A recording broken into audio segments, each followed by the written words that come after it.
తండ్రి యందు భయభక్తులు కలిగిన వాళ్ళారా, ఈ ఉదయకాల సమయంలో మీ అందరికీ కూడా వందనాలు. తన కుమారుడైన క్రీస్తు నామములో శుభం కలుగును గాక. హల్లెలూయా, ఆమేన్.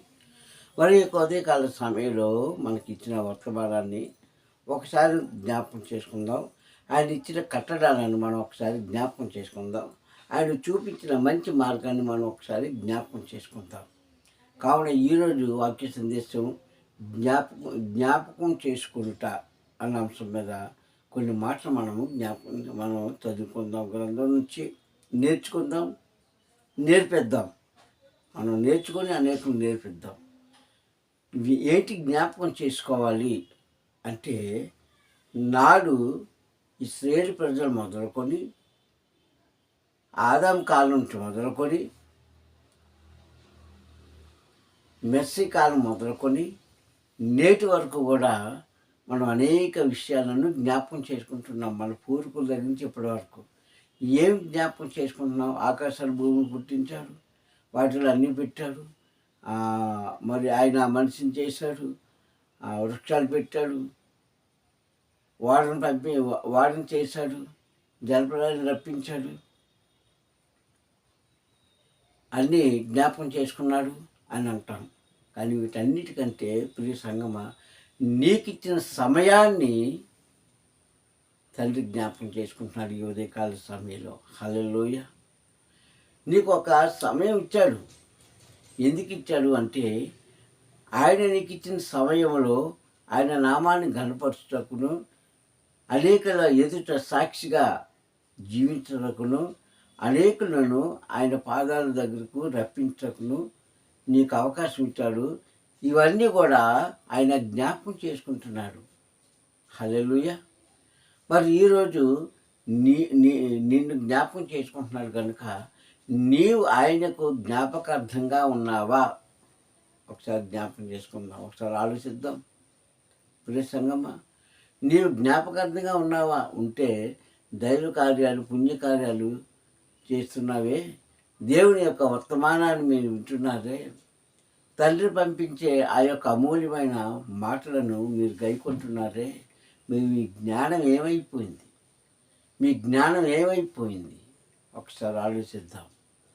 ఎందుకంటే మానవుని యొక్క ఆలోచన, మానవుని యొక్క నడవడిక, మానవుని యొక్క జీవిత విధానము ఎవరు చూస్తున్నారండి? పరమ తండ్రి చూస్తున్నాడు. తన కుమారుడని మెసేజ్ చూస్తున్నాడు క్రీస్తు. ప్రియ సహోదరులారా, చూసి ఊరుకోవట్లేదు. మనం సన్మార్గంలో నడిస్తే సంతోషిస్తున్నాడు, దుర్మార్గంలో నడిస్తే ఖండిస్తున్నాడు. వాక్కు ద్వారా అనేకులు ఆయనకు వ్యతిరేకంగా జీవిస్తున్నారు. అనేకులు ఆయన మార్గంలో విడిచిపెట్టుకుంటున్నారు. ఇది జ్ఞాపకం చేసుకుంటున్నారు. హల్లెలూయా. మనం జ్ఞాపకం చేసుకోవడం కాదండి. చాలాసార్లు మనం అనుకుంటుంటాం, మనం జ్ఞాపకం చేసుకోవడం గొప్పదని కాదు. ఆయన మనం జ్ఞాపకం చేసుకుంటేనే మన అభివృద్ధి ఉంటుంది. మనం ఆరోగ్యంగా ఉంటాము, మనం సిరి సంపదలతో ఉంటాము, మన కుటుంబంతో సంతోషంగా ఉంటాము. ఈ విషయం మనం మర్చిపోతుంటాం అప్పుడప్పుడు. కానీ ప్రియ సంఘం ఆయన అంటున్నాడు, నేను ఇచ్చే కట్టడాలను, నిబంధనను నీవు జ్ఞాపకార్థంగా నీ దగ్గర ఉంచుకున్నావా? ఉంచుకుంటే నీవు చక్కటి మార్గంలో నడుస్తావు. అలా నీవు నడుస్తుంటే మిమ్మల్ని నేను ఇంకా అభివృద్ధి పరుస్తాను అని ఇచ్చిన వాగ్దానాన్ని మనం మర్చిపోకూడదు. ప్రియ సంగమా, ఈరోజు చూసినట్లయితే ఒక కుటుంబంలోనే కాదు, సంఘంలోనే కాదు, సమాజంలోనే కాదు, నువ్వు ఉంటున్న ప్రాంతాల్లో నీ జీవన విధానం ఎలాగుందో ఒకసారి ఆలోచించుకో. నీ నడవడికి ఎలాగుందో ఒకసారి ఆలోచించుకో. నీ యొక్క హృదయ తలంపులు ఎలాగున్నాయో ఒకసారి ఆలోచించుకుందాం. ప్రియ సంగమా, మనం అనుకున్నవన్నీ జరగాలి అంటే, తండ్రి మనకు సహాయకుడిగా ఉండాలంటే, ఆయన ఇచ్చిన వాగ్దానాన్ని ప్లస్ ఆయన ఇచ్చిన నిబంధనను మనం జ్ఞాపకం చేసుకోవాలి. నిత్యము జ్ఞాపకం చేసుకోవాలి. అన్ని విషయాల్లో జ్ఞాపకం చేసుకోవాలి. కానీ మనం అలా చేసుకోవట్లేదు కనుకనే కొన్ని సందర్భంలో నీ కాలు జారిపోతుంది, నీ తలంపులు పెడదోన పడుతున్నాయి. నీ యొక్క ఉద్దేశాలు నెరవేర్చబడట్లేదు అని తండ్రి అంటున్నాడు. నా మార్గంలో నడిచిన వాడు ఎవరైనా సరే ఆశీర్వదించబడతారు. కానీ నేను చెప్పే విధంగా మీరు నడుచుకుంటే మీకు ఆశీర్వాదాన్ని అనేక మార్లు, అనేక చోట్ల, అనేక సందర్భాల్లో చెప్పిన మాట మనం జ్ఞాపకం చేసుకోవాలి. బైబిల్ గ్రంథంలో ఎక్కడ చూసినా ఈ మాటలు మనకు కనిపిస్తాయి. బైబిల్లో ఎక్కడ చూసినా ఇవే కనిపిస్తాయి.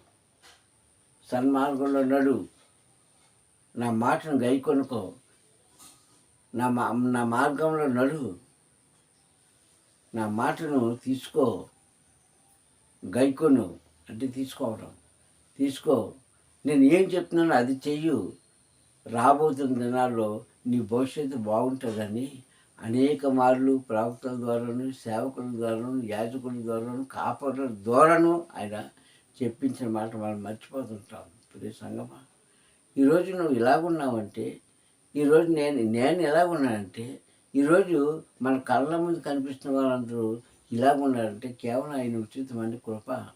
ఆ కృపలోంచి మనం తొలగిపోకూడదని మీకు విన్నపం చేసుకుంటున్నాను. ఇప్పుడు సంగమా, చాలామంది అనాలోచనగా ఆలోచిస్తున్నారు. జాగ్రత్త. ఎందుకంటే తండ్రి మనకు సహాయం చేయడానికి, మనకు తోడుగా ఉండడానికి, మన ఆపద నుంచి బయటికి తీసడానికి, మన అనాలోచనల నుంచి మంచి మార్గంలో నడిపించడానికి తన అద్వితీయ కుమారుడైన మెస్సీని భూమి మీద పంపించాడు మానవ రూపంలో. హల్లెలూయా. వచ్చిన ఆయనకు మనం ఏ విలువ ఇచ్చాము? ఎక్కడా విలువ ఇవ్వలేదు. ఆయన ఎక్కడికి వెళ్తే అక్కడ శోధించారే కానీ ఆయనను సన్మానించలేదు. ఆఖరికి తన శిష్యులు కూడా ఆయనను ఒక రకంగా శోధించారు, ఒక రకంగా ఆయనను తప్పుపట్టారు. పేతురు అంటాడు కదా మత్తయి సువార్త 19వ అధ్యాయంలో, అయ్యా మేము సంస్థాన్ని విడిచిపెట్టుకొని నీ దగ్గరికి వచ్చామే, సంస్థాన్ని విడిచిపెట్టుకున్నామే, మా ఇల్లు విడిచిపెట్టుకున్నాం, మమ్మల్ని కన్నవారిని విడిచిపెట్టుకున్నాం, మమ్మల్ని నమ్ముకున్న వారిని విడిచిపెట్టుకున్నాం, మా వ్యాపారాలను విడిచిపెట్టుకున్నాం, అసలు మేము ఉంటున్న ఊరినే విడిచిపెట్టేసుకున్నాం, నీ దగ్గరికి వచ్చాము, కానీ మాకు కలిగిన లాభం ఏంటి అని అడిగాడు పేతురు తొందరపాటుతో. అప్పుడు మెస్సీ గారు ఏమన్నారంటే, నాయనలారా, శిష్యులారా, మీరు ఈ లోకాల కోసం ఆలోచిస్తున్నారు, నేను మిమ్మల్ని పరలోకంలో చేర్చాలని నేను ప్రయత్నిస్తున్నాను అయ్యా. నేను అది జ్ఞాపకం చేసుకుంటున్నాను, మీరు ఇది జ్ఞాపకం చేసుకుంటున్నారు అని అక్కడ చెప్పిన మాట మనం జ్ఞాపకం చేసుకోవాలి ఒకసారి. ఇప్పుడు సంగమా, వెంటనే అంటాడు, ఈ ప్రపంచం ఆఖరి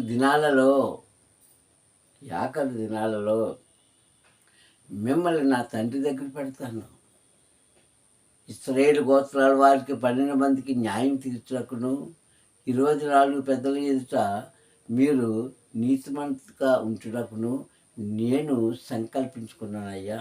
అది నేను జ్ఞాపకం చేసుకుంటున్నాను, మీరు ఈ లోకాన్ని జ్ఞాపకం చేసుకుంటున్నారు కనుక మీ రాజ్యం వేరు, మీ తలంపులు వేరు, మీ ఉద్దేశాలు వేరు. నా రాజ్యం వేరు, నా తలంపులు వేరు, నా ఉద్దేశం వేరని చెప్పినప్పుడు పేతురు చల్లబడ్డాడు. హల్లెలూయా. ఆయన చెప్పినట్టుగా చేస్తాడండి. కానీ మనం ఆయనను జ్ఞాపకం చేసుకోవాలి అనుదినం, అనుక్షణం కూడా. మనకు మేలు జరిగితే జ్ఞాపకం చేసుకోవడం, కీడు జరిగితే మర్చిపోవడం, ఇది కాదు బైబిల్ మనకు నేర్పించింది. ఇలా కాదు మనల్ని జీవించమని చెప్పింది. ఇది కాదు నేను పరలోక రాజ్యం చేర్చింది. నీతి గల జీవితము జీవిస్తూ అనుక్షణం కూడా మేము ఈ జీవితాలను జ్ఞాపకం చేసుకున్నట్లే తండ్రి పడ్డ శ్రమను తన కుమారుడైన మెస్సీ గారు చేసిన సువార్తలను జ్ఞాపకం చేసుకుంటే మీరు ఈరోజు పాపపు చీకటిలో ఉండరు. హల్లెలూయా.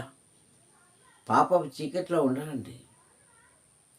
చీకటి మిమ్మల్ని ఆవరించదు, మిమ్మల్ని పట్టుకోదు, మిమ్మల్ని గద్దించదు, మిమ్మల్ని దూషించదు. కావున ప్రియ సంగమా, ఈ మాటలు వింటున్న మీరు నిజమే, నేను ఏ సమయంలో వస్తున్నాను, ఎప్పుడు జ్ఞాపకం చేసుకుంటున్నాను, ఎప్పుడు ఆయన పని చేస్తున్నాను అని ప్రశ్న వేసుకుంటే సమాధానం మీ హృదయం లోపల నుంచే బయటకు వస్తుంది, ఎవరు చెప్పక్కర్లేదు. నువ్వు ఎక్కడైతే ప్రశ్న వేసావో సమాధానం కూడా వస్తుంది. ఇప్పుడు సహోదరులారా, తల్లి చెప్పిన మాట కుమారుడు నెరవేరుస్తున్నాడు. కుమారుడు చెప్పిన మాట నీవు నేను నెరవేరుస్తున్నామా? ఈరోజు ఒకసారి ఆలోచించుకోండి. మనం నెరవేరుస్తున్నామా లేక దారి తప్పిపోతున్నామో ఒకసారి ఆలోచించుకోండి. ప్రియ సహోదరులారా, జ్ఞాపకం చేసుకోండి ఆయన ఇచ్చిన అమూల్యమైన మాటలను.